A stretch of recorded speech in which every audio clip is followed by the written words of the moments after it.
ৰাতিপুৱা ইডলি খাবলৈ মন গ'ল, ভাবিলোঁ কেনেকৈ বনাওঁ। তো যেনেকৈ পাৰিলোঁ বনাই দিলোঁ আৰু এয়া মই চুজি 2 কাপ লৈছোঁ, 1 কাপ চেনি লৈছোঁ, অকণমান নিমখ লৈছোঁ, ঘিউ লৈছোঁ, বেকিং পাউডাৰ দিছোঁ, পানী দি মিক্স কৰি দিছোঁ। আপোনালোকে দৈ বা গাখীৰ দিব পাৰে, আমাৰ ঘৰত নাছিলে কাৰণে মই পানী দি মিক্স কৰি 15 মিনিটমান ৰাখি দিছোঁ। তাৰপৰা ষ্টেণ্ড নাছিলে কাৰণে তেনেকৈয়ে বনালোঁ মিলাই কৰি। তাৰপৰা ঘিউ চিউ লগাই বাতিত দি দিলোঁ আৰু অলপ ঢাকি দিছোঁ 15 মিনিটমান। তাৰপৰা হৈ গ'ল মোৰ ইডলি।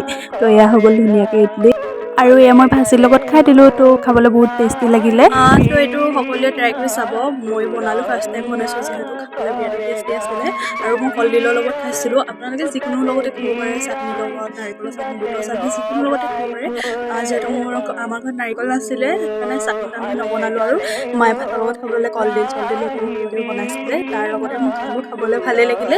তো আজিলৈ মিনি ভ্লগটো ইমানেই আছিলে। কেনেকুৱা পালে সকলোৱে লাইক কমেণ্ট কৰি জনাবলৈ নাপাহৰিব। আৰু যিসকলে মোৰ চেনেলটো ছাবস্ক্ৰাইব নাই কৰা, সকলোৱে যাতে মোৰ চেনেলটো ছাবস্ক্ৰাইব কৰি থৈ যায়। ধন্যবাদ।